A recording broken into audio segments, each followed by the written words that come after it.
is actually recording this time. That's good.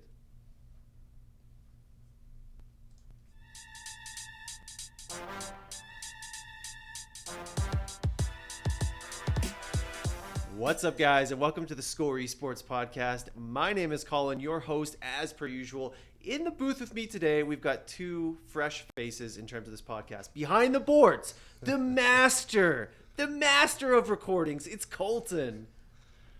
Absolutely the master, I think, Colin. Yes, absolutely, 100%. To No my questions. left, we've got Keith. Well, What's up, guys? Wow, you're very enthusiastic today, Keith. You haven't had your coffee, apparently. Welcome to the show. Super excited today, guys, because the doctor is in, you might say. We have Ben Lupo on the show. He's better known as DrLupo. He is one of the heavy hitters of Twitch. He's a Fortnite streamer. You know him. You love him. We're going to get into it with him in just a moment, talking about some of his charity initiatives, talking about him playing Fortnite with Ninja, talking about the eSports applicability of the game we call Fortnite. So enough of me, Colton. Would you mind bringing Dr. Lupo on, please and thank you? Dr. Lupo. hey guys, how's it going? What's up? Appreciate you guys having me on the show. Thank you very much for the opportunity. The opportunity is ours and is truly our pleasure. We know you are a busy man. There's a lot of streaming to be done, and we greatly appreciate you taking the time out of that schedule to speak to us. Of course. Now, the first thing I wanted to ask you about, I got a long list of questions here, but the first thing is that you were recently involved in a charity initiative with a group called Find Your Grind. And I believe earlier this month, you handed out quite a large, physically and figuratively, check to a young person for streaming. How exactly did that work? So Find Your Grind and Rec Global through Rogue contacted me to be a part of this event because I kind of have a history with education, and now that I've made my way to streaming, it sort of made sense. So there was an event at the Bay in Lincoln, Nebraska, and in total, I think that day we gave away $45,000 in scholarships, but $5,000 of that specifically was their first live streamer scholarship ever, and it was I was given the ability to present it, and you don't imagine what those huge like cardboard checks feel like in person. You're like, I'll never get to see one of those. You know, that's never going to be a thing for me. And then suddenly, now I had one in my hands. They're really cool, and it's one of the, I want to take it and put it on my wall. But I consider myself pretty lucky because like I said before, I kind of have a history with education. My dad was a professor. And so education for me, I went to school, I went to college and graduated with a double major. And so for me, education it's always been a big part of my life, and to be able to help other people pursue theirs because of this really crazy ride of platform growth that I've been on is, I feel honored that they chose me to do this. So. It's definitely a really cool opportunity, especially, as you said, in your home territory, giving back to the community, as it were. Now, I'm curious, what did this young man have to do to fulfill the requirements of getting this scholarship? Was he already streaming? Was he sort of like on that grind, or just looking to get into it? So Find Your Grind is very much about helping kids that are trying to pursue their dreams. It's not always about the person that's top of the class. It's not about the straight A student. It's about people that have passion. It's about people that have a really good story. They're very into whatever they're trying to do. And so he had mentioned after we had presented the check, they asked him actually on stage. It's kind of funny what are you gonna do now that you won this money? And he's gonna try and set up he's going to build on his own stream setup so that he can start producing the kind of content that he would see other people want to see. He's watched my streams. Actually the brother of a guy that's watched my stream for a very long time. And so he knows who I am, and knew kind of some of the stuff that I'd done in the past. And you do see some people that stream right now that are they're very goal oriented for themselves, which is, no harm done there. I totally get it. But there's also people out there that are trying to better the world in whatever way that they have the opportunity to do. And it's not like we're some superheroes. We don't have, we're not above and beyond what other people can do. But I think some of us do recognize that the platform that we've been given by the community that watches us can have power. And recently, a couple weekends ago, we actually raised about $340,000 in a single day for St. Jude Children's Research Hospital. And that event, along with a bunch of other charity-related stuff that we've done, this kid has seen those things, and he had the drive to be part of that himself. And so trying to push his own setup, trying to get the tools required to really deliver quality content, I think is his goal. I just want to kind of jump off of that with what you were talking about when you were saying we are using this platform to build something better and try to help your communities. I noticed recently you did the All the Work T-shirt drive with in conjunction with Ninja for the St. Jude's St. Jude's Hospital, and I just wanted to know like where that motivation came from. Like, what was the conversation like where you decided, hey, like I want to do something that's bigger and affects more people from streaming, and so I just kind of wanted to know where the push for charity and philanthropic work came from. That's a good question. For me, it's been part of who I am on Twitch since I started streaming. Before Fortnite, and even before I played PUBG before that, but before that I played Destiny, and the Destiny directory always felt very much like a family. And part of what that family has always tried to do is like I said, kind of leave an impact of positivity. Yeah, everybody, it's a competitive game. There's competitive aspects to it, and everybody is out to be better than everybody else. That's totally fine. But the other part of that is we could set that aside and kind of identify a goal. And so when I first started streaming, I didn't even know about this, but they had been doing an event called Guardian Con.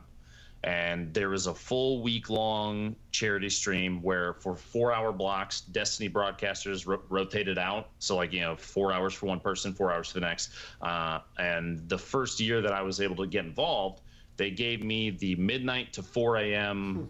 Central slot, which is a rough one because not a whole lot of people watch during that. I think that first time I did it, I was able to raise maybe $4,500 in 4 hours, and 100% of it goes directly to St. Jude. But that wasn't even my first kind of charity thing that I did. Before that, here's a little backstory. My wife's brother, my brother-in-law Dale, has Fragile X, and there was a day. I don't know if you ever played Destiny, but there was a day we were doing Trials of Osiris runs in stream.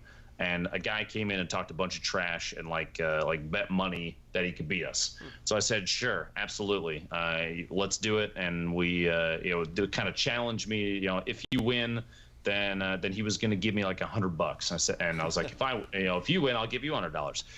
And that was the night before. So I woke up in the morning and I was getting ready for the day, and I thought about it. I thought about I don't want this guy's money. Because the whole thing was based around just some chat drama on Twitch, whatever. And so I said to myself, what? I'm going to take that money after we kick his butt, and then I'm going to donate it to charity. So, and because of Dale, we chose the National Fragile X Foundation, and unwarranted that time, and we did it another time just because we raised $10,500 the first time, and then like $14,000 the second time. And I've been in contact with the people that run the National Fragile X Foundation since then, on and off from time to time. And it blew them away that somebody would do this. They didn't even know that kind of the live crowdfunding kind of charity work, it was a thing. They had no idea. But charity work has been part of me on Twitch for a long time. I've tried to promote my friends doing charity work as well. There's a bunch of broadcasters. A lot of them I know based out of originally streamed Destiny 3 years ago when I was streaming it too. And it's just kind of grown from there. So opportunities to do this kind of stuff, like you said, the All the Work charity shirts, the MetaThreads and DBH ones, they happen naturally because it feels like the right thing to do. Any opportunity to kind of promote helping the greater good when it feels right, when it feels like it's going to be organic and natural and not feel forced, is something that I very much enjoy being a part of, because I've seen the stuff that St. Jude has done for kids. And it's not just St. Jude. Let me be very clear. There's a lot of really good causes out there, but St. Jude is one that we push because, nobody I know is going to say no to helping kids. You know what I mean? There's kind of it's tough to back away from that one. And so yeah, it's just, I don't know. It just feels like I don't need all the attention in the world. I don't need all that. There are a lot of other good causes out there too. So I might as well use the popularity that I've gained, and my friends have seen the same thing, and help somebody else out. You know what I mean? Absolutely. It's heartening to hear you say that, because the frank truth of the matter is every minute that you or Ninja or any other heavy hitter on Twitch is not streaming, you are losing money. You're losing revenue, right? You're not building your brand. So that's something that a lot of people I'm not sure completely grasp when they say, why don't you do more of this? Why don't you do more of that? I mean, at the end of the day, you have to be on there 10 hours a day streaming, right? Yeah, I don't know about it. Money lost is a funny way to say it. Like, I get what you're saying. I always look at it as opportunities missed, potentially, because then it doesn't make me feel as bad. But I mean, my wife and I, we just moved, and I was unable to stream for I think 5.5 days, and that felt pretty bad. I very much am the kind of person that if I have a schedule, if I tell people that I'm going to be live at a certain time, or if I'm going to be at this place, or I'm going to do this thing, and I miss it, I feel really bad, because I don't like to break promises. I don't like to leave people hanging. And so not streaming, because there are people that rely, might be too strong of a word, but that's the only one that comes to mind, that rely on the stream for, to make it through their day sometimes if they're really bored or just need some motivation, something like that. And so if I'm not around, I kind of feel like a jerk. You know what I mean? Wow, that's very, geez, you're taking on a lot of emotional burdens there. Just not streaming, you feel like a jerk. I definitely appreciate that. I gotta ask you, I gotta pivot a little bit here and get to this question, because it's burning me up. Earlier today, I believe it was, an announcement from Epic Games was dropped that they were going to provide $100 million for Fortnite tournament prize pools in the first year or season of competitive Fortnite, whatever that ends up looking, details to be provided.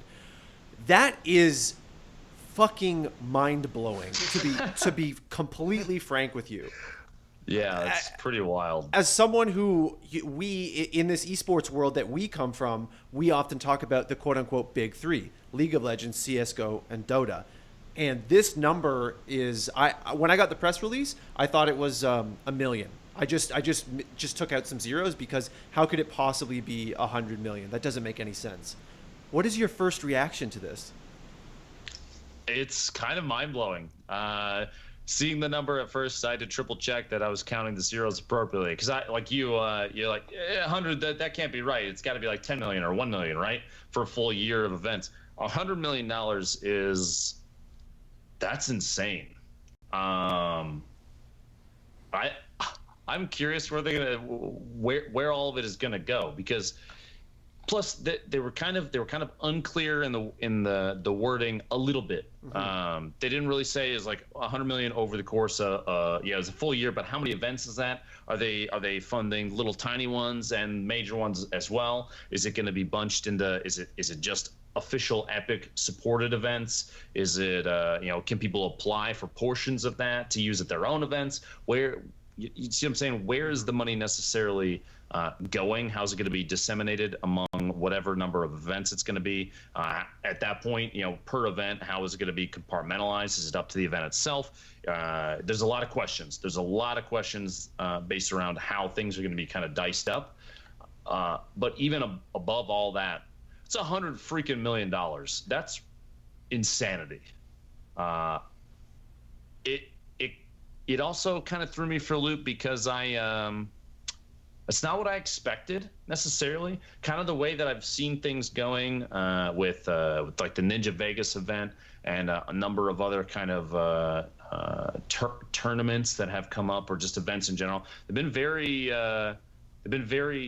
entertainment focused, and not on the competitive esports side of stuff. Like the really top level professional play. So I don't know, man. I don't know. I demand clarification. I know they won't be able to give it to me for a while, but I'm gonna stand here and scream until they tell me what I want to know. You know what I mean? I hear you, and honestly, as someone who's gotten their fair share of press releases, this one is doing exactly what it's designed to do. It's getting us talking. It's getting us salivating for more. Colton, sorry to cut you off there. No, that's okay. Yeah, you had mentioned Ninja's event. I'd be really interested to get your kind of take on Fortnite as an esport. We've seen, Ninja's event, obviously something that a few people saw. A few. Just a couple. Just a yeah, couple. Obviously. Not necessarily the most typical esports tournament format that we've seen. And obviously Fortnite doesn't really lend itself to that normal sort of bracket style tournament that we've seen. So what would you say would be something that like Fortnite would need to change necessarily, or what do you think is the angle that they would need to approach esports with their kind of style of game to bring in people for these $100 million tournaments for this $100 million worth of prize money? So what would they need to do or change about their game? I guess to approach that. I think right now things are in a really good spot, to be quite honest with you. So if I may compare it to another BR game, Battlegrounds, PUBG. PUBG lacks two things that Fortnite has as far as kind of defeating randomness, we'll say. Because a lot of people that see Battle Royale games as a competitive playground, so to say, an esport, potential esport, very often complain about how random they can be. And Fortnite mitigates that in two ways. One is that building kind of gets you above poor terrain or poor positioning if you're very good at it. It adds another level of competitiveness, another skill path, so to say, because you can be really good at positioning based on within the terrain already, and knowledge of how people are going to move, that kind of thing. And your gun skill can be really, really good. But with Fortnite, if you can't build, then you're pretty much trash. To be very honest with you, people jump in the stream like, "Hey, Lupo, how do I improve my game? How do I step up my gameplay?" Build. Every time is always the number one thing, is work on your building. If you're not building, you are literally throwing yourself just under a bus. So building is huge. The other thing that Fortnite does over PUBG and other BRs is to defeat kind of the random feel, the oh man, I just got I got screwed because I dropped into this house and there's no weapon. It is the placement of chests. The chests add an ability to at least relatively predict that you're going to get a weapon of some sort, which a lot of people, I've seen people complain in PUBG about it. I landed at this building and there's no gun inside, and the dude landed across the street and he got a gun, and now I've been eliminated, and that's that. The chests, you can hear them. They have predictable spawn locations. It's not a guarantee every time, but you know where stuff can spawn or has a high chance of spawning. And if you kind of learn where chest concentration is, that kind of thing, where the spawn spots are close together and there's a lot of them, you can mitigate randomness. The early game can be less frustrating because of that. And I think because of those things, Fortnite already has a step up on what other battle royale games are trying to do. Now, that doesn't mean it's perfect. There's always room for improvement. And recently, in fact, last Friday, there was the Friday Fortnite tournament that a bunch of YouTubers and Twitch streamers and stuff, everybody played in. That had kind of an interesting way of doing scoring. The scoring methodology is always, I think, the most contested thing about actual tournaments. PUBG had the first ESL one had a very low weight on eliminations, and what that ended up leading to is people playing way outside the zone, just sitting and trying to heal, like never picking up, just never engaging anybody. In fact, the guy I think that won the solos, third person or first person, don't remember, went to the spawn island twice and just sat outside in the zone, picked up all the healing that he could, and just kept healing and played the game. He played for the win, played for survival, which was very intelligent, don't get me wrong. But as far as the entertainment side of competitive play, nobody wants to watch that because it's boring. And I don't blame them. So Fortnite has to find a way to kind of balance the scoring, balance that methodology in a way that is going to favor engaging, because engaging other players is entertaining, And entertainment is a big part of these tournaments, in my opinion. It only goes so far. You can only really enjoy watching a game that is about survival for so long before you really just want to see two people get into a crazy build fight. So if they can promote that, even if it's just weighting elimination point like the scoring a lot higher than necessarily placement, or weighting it high enough that people will choose to be aggressive over sitting in a 1x1 tower 5 stories up and just waiting and third personing over the top and not risking a thing. I think then things are going to look really, really good for Fortnite. Yeah, I definitely have to agree with you. The entertainment value is definitely there, and I think they've done a lot thus far to really build that into the game. But kind of just to go off of that as well, obviously there's the broadcast side of it as well, and esports aren't just played; they're also watched. And so for people who are watching a Fortnite event, how is that gonna, you think, play out as a spectator when the event is going to be very different than, say, watching your favorite streamer, because obviously you're not directly interacting with them. You're watching commentators. How does that shake out? Does it make a Fortnite event less popular than a streamer, let's say, or does it just make it different? Like, how do you think that shakes out for a viewer? I think on the spectator side, it's still it'll be as entertaining, as popular, maybe if not a little bit more. And the reason is you're not often seeing, like, I'm going to use CDN the Third as an example. Fantastic player, really, really skilled. But oftentimes when on stream, he's the kind of guy that wants to be silly, wants to be entertaining, wants to do pull off all the shenanigans, the crazy stuff, right? Rocket riding and impulsionating people and all the stuff that you're like, man, I freaking wish I could do that. And that's the kind of stuff he goes for. But you take him out of that element and put him into a competitive setting, because he's a skilled player and he's not out there to just do the entertaining stuff.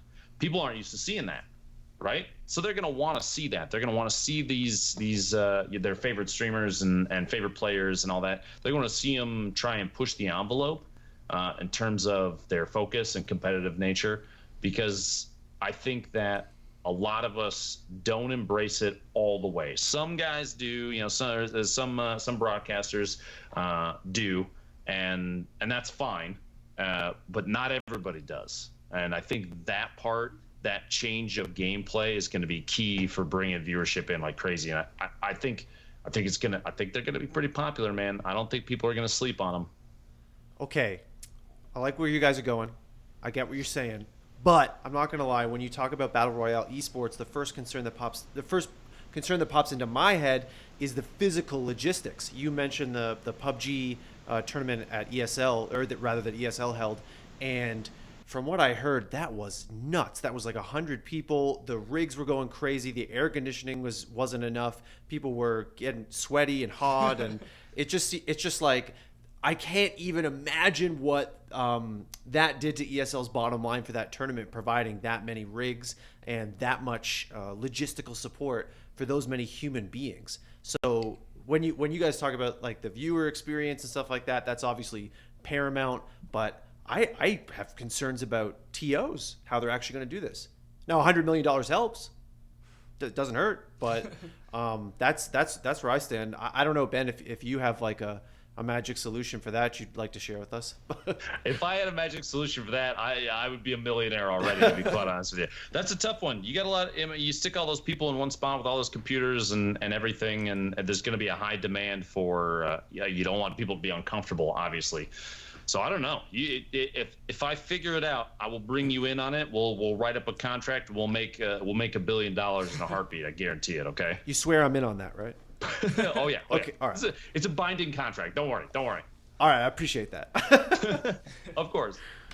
Okay. I have something. A question. I just want to jump off what you said earlier about people getting a chance to really show what they can do. You were talking about how some streamers are so focused on dancing and then getting the kill or riding rockets. Like I've been watching a lot of Fortnite recently, trying to learn about the whole sort of battle royale craze. And one thing I'm wondering is, like, what does this mean for streamers? Because right now, the way the game's set up, it's actually or at least seems to me that it's quite difficult to work on that high level play. Like I've seen streamers just actively not try to kill enemies and try to build around them so they can practice their building.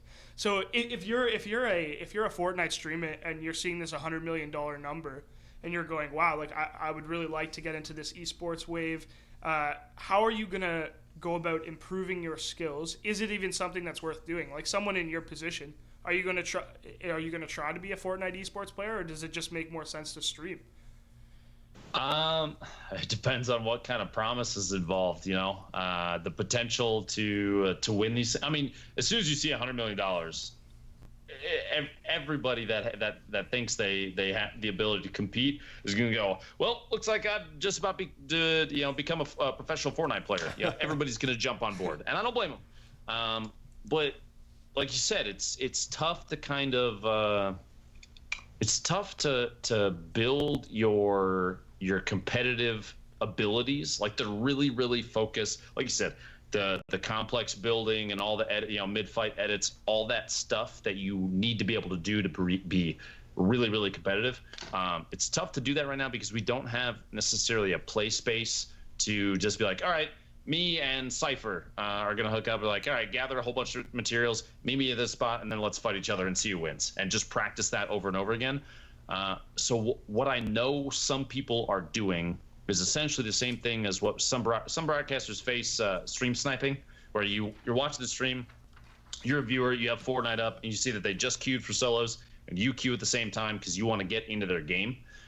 Some people are doing similar things, scrimmage games. I know TSM does this. A couple other teams of non-signed teams have been doing this too, where they'll kind of set up shop in a Discord. One person, whoever is the last person to queue, for the team, and everybody will just count down 3, 2, 1, launch, and if enough teams get in the same game, then they just play it out. And then that's kind of their way of practicing is trying to get into each other's games at the same time.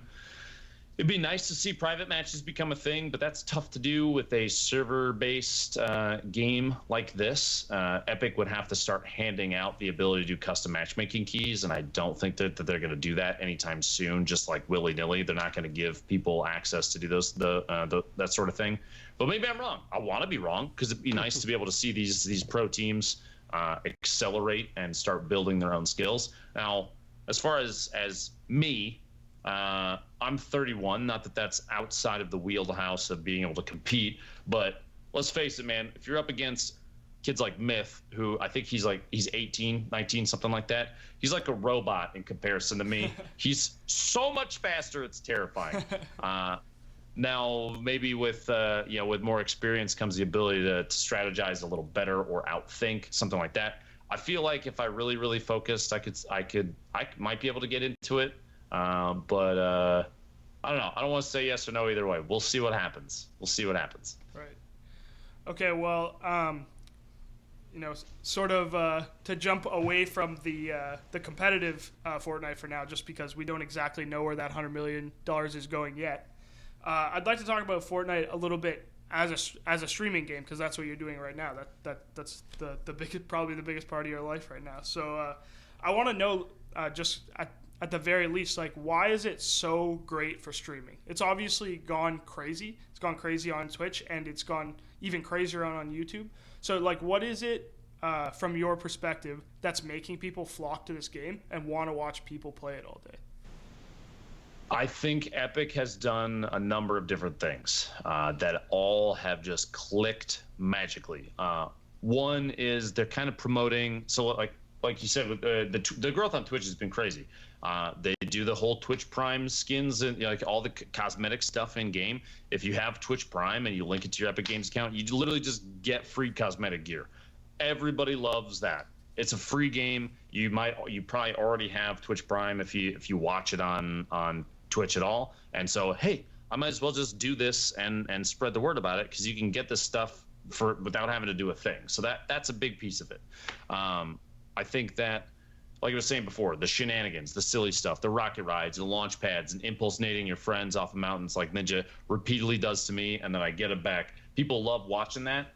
like because it's silly, because it's funny to see. You see us boxing people in and putting traps inside, and then dancing while they get eliminated by a trap. Those kind of things, the silly stuff, I think is really big. It's really fun to watch because it is a piece of gaming that has been lost recently with what you would consider a competitive game. If you look like the Halos and Call of Duties and those style of games that hold themselves to a standard of competitiveness that not a lot of other like you're not going to see Spyro become a competitive game, except for maybe speedrunning. But Call of Duty and Halo and those kind of competitive shooter games, they don't have silly stuff in them necessarily, right? They've taken a step away from that. They're very focused on being really serious about what they're trying to do, and that's totally fine.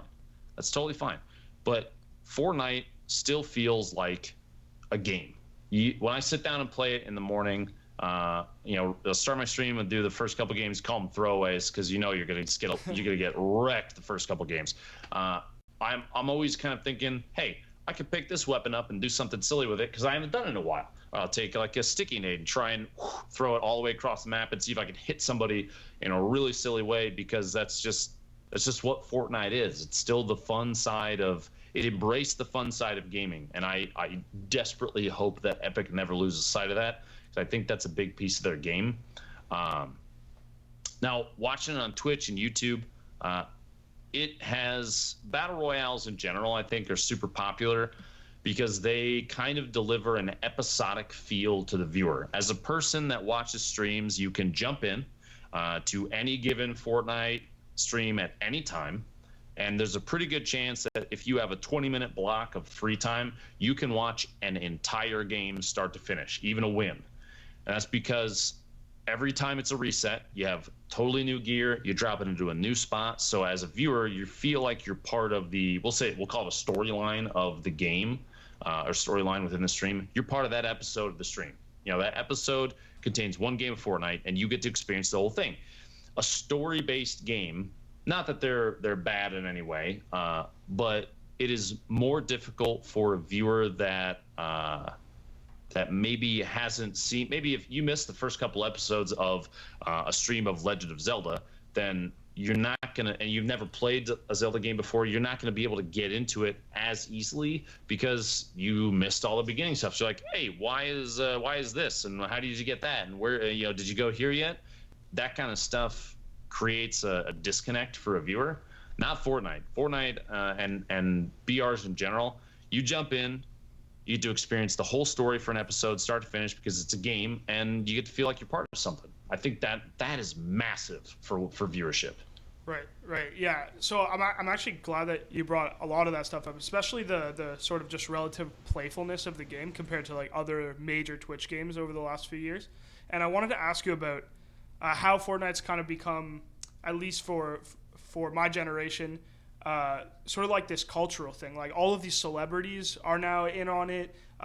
You see like almost every day like some sports team doing dances or making jokes about Fortnite, like on the court or on the field. What do you think is the significance of a game like this transcending just Twitch or just YouTube or just the gaming world, and seeing some of the most famous people in the world interacting with it in a way it's not just PR, it's not just for show. Like they're clearly playing the game, and it's clearly part of their everyday life. It's pretty freaking mind-blowing to see how much Fortnite has penetrated pop culture in general. You literally see it everywhere. The number of Instagram posts and stuff on Twitter. I think it was Reese Witherspoon, who you'd be like, yeah, would never have any association to Fortnite, was talking about like her kid playing Fortnite with one of her friends. And I see these things and I'm like, these people are playing the same game as me. And that's never a thing. It's never a thing. Call of Duty might be the closest competitor to ever kind of getting this spread within pop culture, but this is on a totally different level, man. It's almost kind of scary, because you think before Fortnite, what filled that hole? Was there a connection between? Not like we're living in our own little gaming bubble, but I mean, almost to a point. Was there a connection between all the people that made content, streamed these games, were really passionate about a specific game, and everybody else that was very busy with everything else, all the other aspects of the entertainment industry, like you said, sports and movies and TV shows. I don't think it existed, and now it does. Now there's you got freaking Drake playing with Ninja, and you have all musicians all over the place. A couple members of Imagine Dragons just invested in Rogue directly, and that's wild. And Steve Aoki, and you have like Deadmau5 is playing PUBG and making his own game now, and all these people know about Fortnite. They talk about Fortnite. They play Fortnite. They actually play Fortnite. That it's not just putting on a show for publicity. It's kind of scary. I don't like thinking about it too much because because you don't know when it's going to go away. So,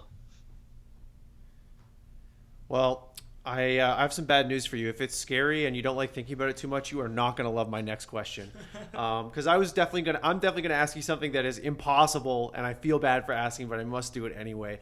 And that is, how long is this thing going to last, and is it just going to get bigger from here? Because as Keith hit upon, this cultural phenomenon seems like nothing else. I feel you on the 31 years old thing. I'm 30 myself. Just got my first gray hair, and I think that means I can't do esports anymore. I'm not sure. You're done. I am. So, this is actually I'm my last sorry to show. tell you. It's my last show. We hate to see you retire so soon. I apologize for having to break the news. I'm just kidding. No, it's If it could be anyone, I'm glad it's you, Dr. Lupo. How long is it gonna last? How long does Fortnite have in it before? I mean, I think I would like to imagine a world where a game like this could last a very, very long time. And I will reference World of Warcraft as a comparative here. WoW has been around. I played WoW for a super long time. I've got a mage with 450 days played on it, and that's terrifying because I stopped a while ago, which means I think I did the math one time. I don't like thinking about this because it makes me cry at night. So don't tell anybody.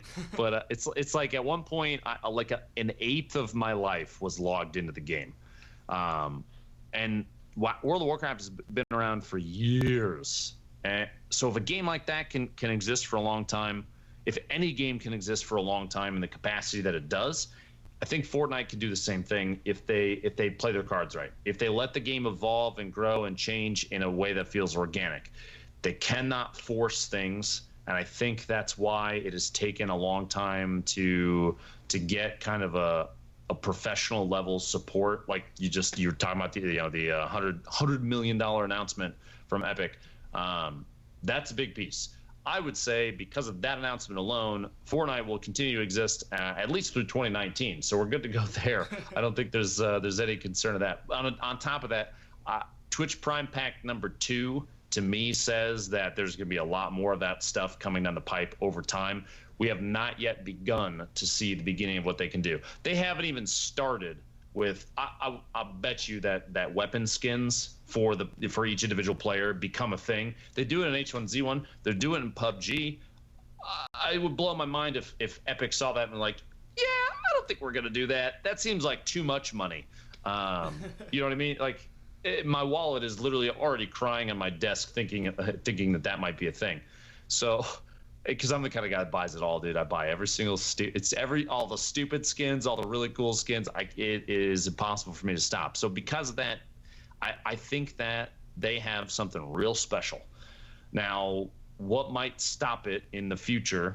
The only thing I could think of is a mistake on Epic's part for implementing something. They make some change. They remove something. They change a core functionality in the game. That's going to frustrate people enough that they leave. I kind of don't know that anybody can topple Fortnite from it's a BR, but it's we'll say a more fun oriented BR. Not that PUBG isn't fun, but PUBG is like the serious side, right? But like with World of Warcraft, there's been MMOs coming out for a long, long time. I'm pretty sure, and correct me if I'm wrong, anybody out there that listens to this, I think World of Warcraft is still the most subscribed to MMO that is available right now, and it has outlasted every other challenger that's come along, and they just keep on pushing. Now, it's not as crazy popular as it was maybe during Burning Crusade, Wrath of the Lich King, Cataclysm, that era where it was just like booming, but it's still the biggest one. I think Fortnite can continue to be the biggest fun-oriented BR because competitors can pop up, but it's not Fortnite. You can do everything that Fortnite's doing. You can add these cool mechanics on top of the gun skill, like building or whatever. You can add that kind of variety, but you're still not Fortnite. Fortnite is going to be Fortnite. It's kind of established itself, and I don't know that it's going to go away anytime soon. At least I hope not, because it's super fun still. Oh, man, Ben, let me tell you, the healthiest thing that Blizzard did was the /played command in WoW. Oh, dude, yeah. Because you look at that and you're like, I can't do this anymore. I have to stop. Oh, I have that many hours? Gonna go ahead and log off. I'll see you later.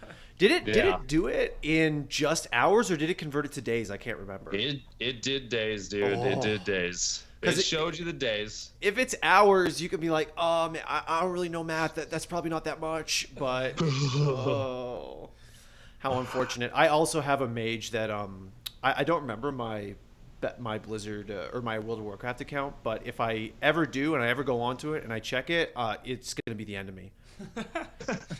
It's the kind of thing like, I don't want to look at it directly. We'll just never do that command. I want to disable that command, please. Well, I'll tell you what, when they do make good on that promise of the vanilla server, yes, I am that guy. I'm going back, man. I'm going to find out. I wish you the best of luck. Okay, that's very tactful of you. That's a very political answer. I appreciate that. It's been a contentious issue in this office, I'll tell you that. I wanted to pivot a little bit. We're talking about cultural phenomenons here, which Fortnite is undoubtedly in the category of. Along with it, though, is arguably a perhaps even bigger cultural phenomenon, and that is the individual we call Ninja, a little ex-Halo player who became one of the most famous people in the Western world. I'm not sure if it's an exaggeration to actually say that, to be completely honest with you. It seems shocking. And I wanted to ask how you ended up hooking up with him and how you got to know him. Was it before everything got crazy big?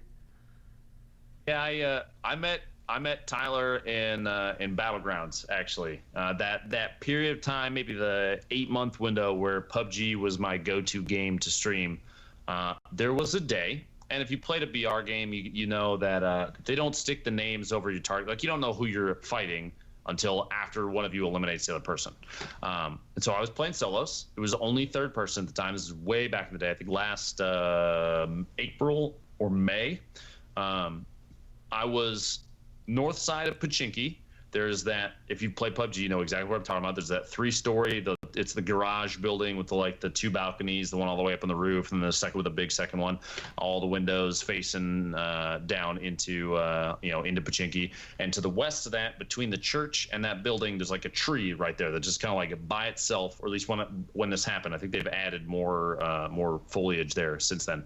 There's like a tree there. And I was behind the tree. It was third person, use the camera to look around, and I saw a guy crouch walking his way up along that wooden fence. He had a light blue long sleeve shirt on and white pants. I remember very distinctly because now looking back at it, that was the exact clothing setup that Ninja ran all the time. But he's crouch walking up, goes in the building like, oh, this guy has no idea that I'm here. He didn't even turn to look at me. It's whatever. This should be an easy one. So I see him go up top. He goes to one of the walls. He's facing away from me and crouches. I'm like, all right, guy's not even looking at me. I don't really have line of sight because he crouched. I'm just going to step out, pull the pin on a frag grenade, cook it, and chuck it at him. And I step out and do that, and then the dude immediately stands up and turns around like instantly. It was so fast. You're like, that guy's got to be aimbotting. No, it turned out it was an ex-Halo pro player. Terrifying. So he starts shooting at me. He had a scar, and on his screen, I looked at the clip afterwards, he hit me like 6 times. On my side, he only hit twice. So there's a big, like, it was desync came out of nowhere and did not favor him, favored me. But I cooked this nade, I let it rip, and then turned and just start running. And it's flying through the air, and it air bursts. Literally, it's like he caught it in his mouth, and it blows up, and he gets cut. right? He gets eliminated, and on my screen it says, "You killed Ninja Kappa with a frag grenade." And he had made his name Ninja Kappa as a joke, and then realized he couldn't change it. But I saw the name, and I was like, "Holy crap! I just killed Ninja with a grenade!" And I lose my mind, and my stream goes from like 400 viewers, skyrockets to like 2,000 in probably about 15 seconds. Because everybody came over like, "Oh my god, dude, you just killed Ninja with a grenade." It was the most amazing thing. He's stunned, and I saw a clip afterwards. He had the most vacant expression on his face of like, "Are you freaking kidding me? You just hit me with a grenade in the face. What?" And knowing that someone was going to clip my reaction and show it to him, I jokingly said, "Yo, Ninja, hit me up if you want to play duos." It was like a really cheeky, like, he's never going to say yes to this. There's absolutely no way. But I might as well take a shot because you have an opportunity to take a shot. I think I said it in just the right way. He saw the clip and people sent the reaction back. He's like, "You have to wait 2 days before responding to a text on Twitch before you play together. You gotta ghost him a little bit, make him think that you're not interested." And lo and behold, 2 days later, he DM'd me on Twitter and said, "Hey, you want to play duos?" I was like, "Abso-freaking-lutely, yeah, let's go."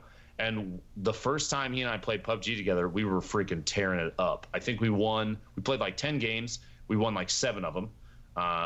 We were destroying people, and we were making jokes the whole time, laughing our butts off. It felt really, really good to find somebody that was competitive but had a good, like, a really good sense of humor about him.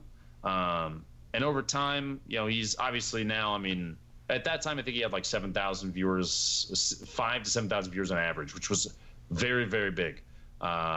It was surprising that somebody at that level, because I had known about him from H1Z1, like I had seen him then, and before that, I had seen him as a pro player when I was in college. Like, oh, this guy's really, really good at Halo. I'd watched his teams play, and I obviously back then, never in a million years, you're like, I'm gonna be friends with that guy one day.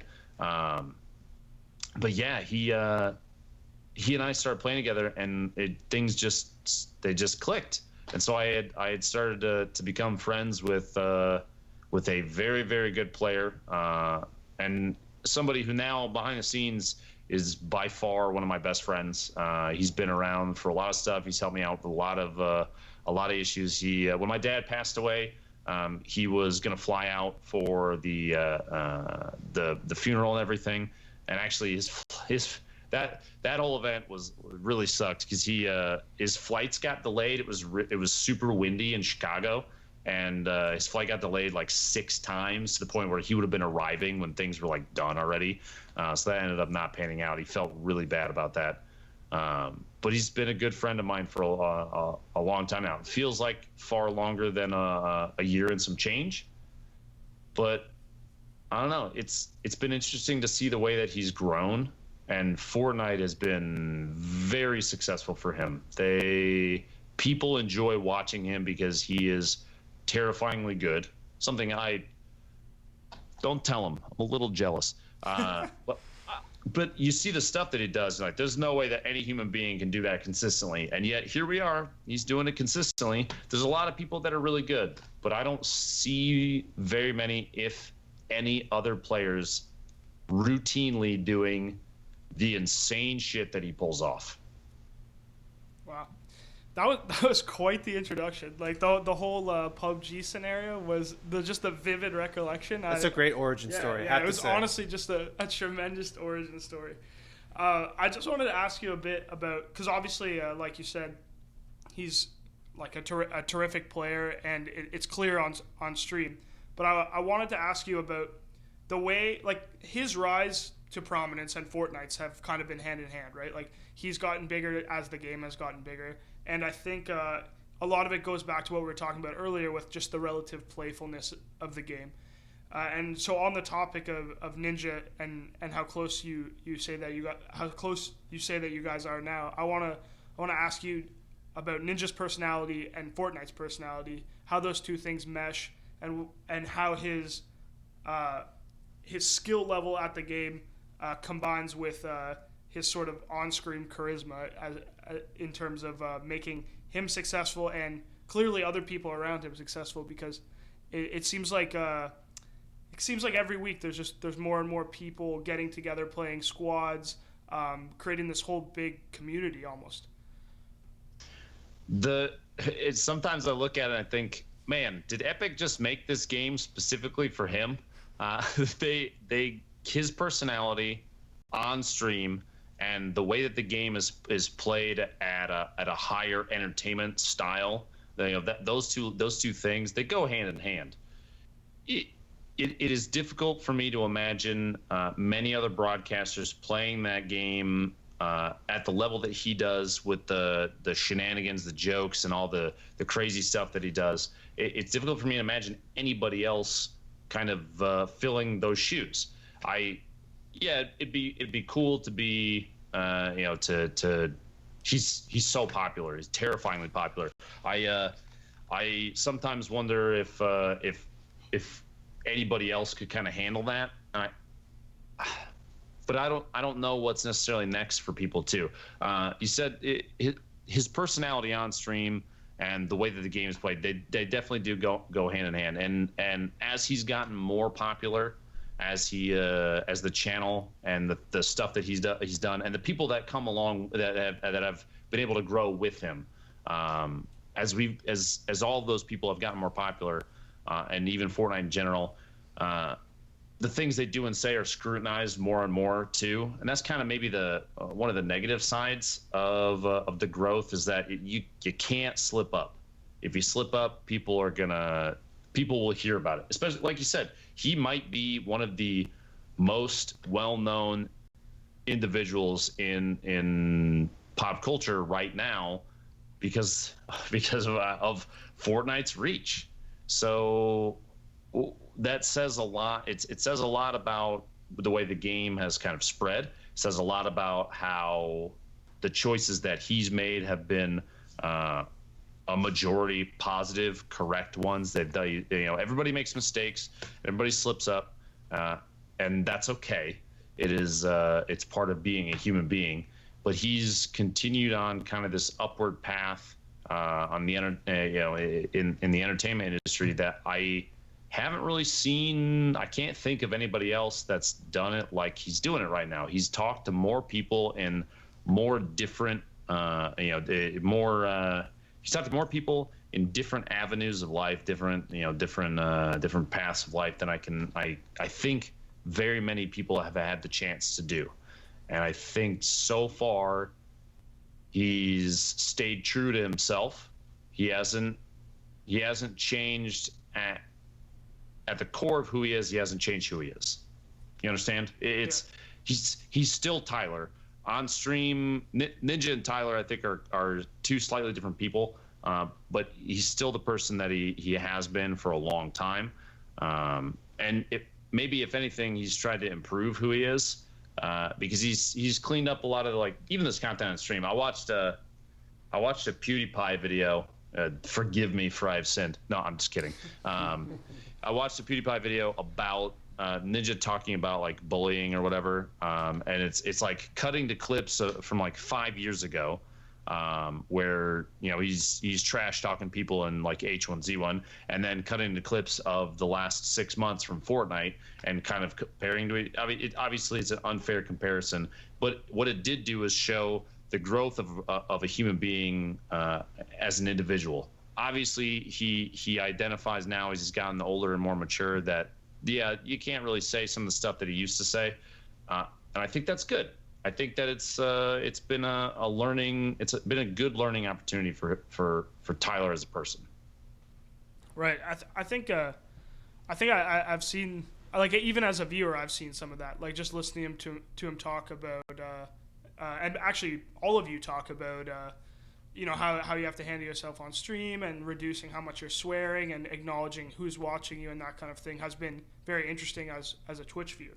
And another thing that I've noticed as someone who does obviously consume a lot of Twitch as an eSports fan is this kind of group of players that you guys have assembled, you and Tim and Ninja, on stream, and it's not something that I can say I've ever seen before. When I put on DrLupo stream or I put on Ninja stream, I know that I'm going to get both almost every day. you have this sort of collaborative environment. And I want to know, like, is that a premeditated thing? Like, did you guys go, look, we're famous, we're famous now. Let's group this together, take some of the heat off of each other, and it can be this big thing, or is this something that happened naturally? It just seems like a kind of, it feels right when you watch it. You know, you're like, yeah, this makes sense. These guys, that they play the game and they get along, and now consumers of both streams can get it all in one place. But I just want to know, like, how that happened, what it's like, and what your plans are for it going to the future. I wish I was smart enough to have premeditated that, dude. Are you kidding me? No, it happened pretty organically. I first played with Timthetatman in the Destiny 2 PC beta when I was playing it with Ninja, and he was like, "Yo, we can pick up Doc, and he's with Tim right now." It's like, cool, okay, let's do it. And so the four of us played like quick play for 6 hours or something, and didn't lose a single game. But that was my first exposure directly to Tim, like talking to him. I'd known who Timthetatman was for a while. He's been around for a long time. I think 6 or 7 years now. But in no way could I have ever looked at it and said, "Hey, let's get really popular and play video games together because people like that." It's all been an organic thing. Oftentimes, I'll jump on and, man, you should, if you've ever watched the channel, if I'm playing solo and somebody else that I routinely play with gets on, chat is like, "Yo, this person just got on," and it's just a spam of it, and their viewers come in and they're like, "This person's waiting for you in Discord," and I'm like, "Okay, I'll do," and the same thing happens in their channel. I'll get on and be like, I can say like, "Yo, maybe I'll play with Tim today," and chat in Tim's chat will be like, "Lupo wants to play duos right now, get your butt in Discord." It's just a spam of it, and it I think that is because people have seen the kind of silly stuff, the jokes that we make people laugh, or at least we try to. I don't know how funny I actually am, or if people are just humoring me, but we try really hard to just have a good time. And like when I'm playing duos with Tim, man, he and I will get into basically yelling matches with each other about who made the mistake, and chat thinks it's hilarious, and because they know that we're just joking, they know neither of us is actually mad about it, but it's a brand of comedy with Twitch. There's like two guys that are playing games. They both are pretty okay, but they totally 100% blame the other person as to why they made mistakes. And people like laugh at that stuff. It's just kind of, we see what people say that they really, really want to see, and so we go with that. That's why Ninja and I recently have started just trying to knock each other off mountains with impulse grenades all the freaking time, because people are like, "Yo, Ninja's got impulse grenades, look out!" And I'm sitting there and I'll mute to him real quick and I'm like, "Yeah, I've got impulse grenades too, let's go, dude." And we'll like trash talk each other muted, and people think it's hilarious, and then we try and eliminate each other, and people think that's hilarious, and we'll both laugh our butts out. It's just weird things that have grown organically. I wish it was premeditated, because then I could pitch that to other people, and I could start thinking, I could turn that into more success. But I think it's just about seizing opportunities and seeing what chat likes, man. That's totally fair. You guys are like the Avengers of Fortnite, maybe, or streaming. Or, hey, Justice League if you prefer. I don't discriminate. It's all good. This is a judgment-free zone, okay? Yeah, absolutely, man. Absolutely. Get your DC on, get your Marvel. I'm down with all of them. Dr. Lupo, as we begin to wind down on the podcast here, I just wanted to extend the floor to you and see if you had anything that you wanted to talk about that we never prompted you on, or any sort of final podcast thoughts, or just, hey, what's up, shout out to the fans. I will say this. You guys very, very much, you said we're super popular and all this, and at the end of the day, I just hope that people that watch my stream and anything on YouTube or anything like that, or listen to podcasts like this, or I was on the radio this morning, which, holy cow, it's crazy. I hope people realize that I'm just, a lot of us, I can only speak for myself, but I from what I can feel, a lot of us are just out here trying to have fun and be entertaining and make people smile. It's about fun. and I don't see myself as some like, I'm not on a pedestal. At the end of the day, dude, I go change poopy diapers and I go play with my son. Last night I spent a half hour pulling him around the living room in a plastic tub because he was asking to go for a ride. I mean, I don't see myself as some above everybody else thing, because I'm not. I'm a regular guy, just like everybody else. I'm a dad. I would not exist on this platform without my wife. She's, oh my God, dude. I would be in a ball on the floor from all the stuff that I now have scheduled to do if it were not for that woman. So Samantha, I love you to death. Thank you so much for keeping me alive. And I just hope that people see that I'm trying to stay, at least for me, I'm trying to stay true to who I think I've always been. I'm trying really hard to not let anything get to my head. And like I said, poopy diapers do a really good job of keeping a person grounded. You have no idea. So I thank you guys for the opportunity to do this. And anybody that listens to this, thank you for listening. And if you watch the stream, thank you for watching the stream. Seriously. Man, well said. Well said. I love the poopy diaper advice. I'm going to take that one to heart. I'm serious, dude. It really brings you down a notch. You're like, yo, we had 2,500 sub train. My son just crapped his pants. That's great. He doesn't give a shit. He except for the one that he delivered. Yeah, he doesn't give a shit. That's right. That's exactly right. Dr. Lupo, Ben, thank you so much for taking time to talk to us. We really do appreciate it. Excuse me, and it was our pleasure. Thank you guys very much for having me. Take care and good luck in your games. All right, guys. So we'll wrap this one up pretty quick, but I really enjoyed that. I'm sure I'm speaking for everybody in this room. Yeah, for sure. He Dr. Lupo is only the second sort of like full-time streamer who is not connected to esports that we've spoken to. Recently, we just talked to Chad, the PUBG streamer, and I'm really enjoying talking to these guys who don't necessarily have that usual esports connection, because that's what we've been going off of lately. And this whole, and we touched on it in this podcast, this whole Fortnite phenomenon thing it's really something different. Yeah. Like, it's really going beyond that. And as someone who is 30 years old and did not go through high school watching Twitch, nor it existing, it's blowing my mind. And the more I learn about it, the more fascinated I am, and the more I want to jump on Dr. Lupo's stream, or Ninja stream, or Tim's stream, or Chad's stream. With that being said, guys, for Colton, for Keith, this has been Colin McNeil for the theScore eSports podcast, saying thank you so much to our guest, Ben Lupo, and thank you so much to you for tuning in, wherever that may be. We do this thing every week, guys. Don't forget, we're on the YouTube, we're on the iTunes, we're everywhere. See you next time. GG.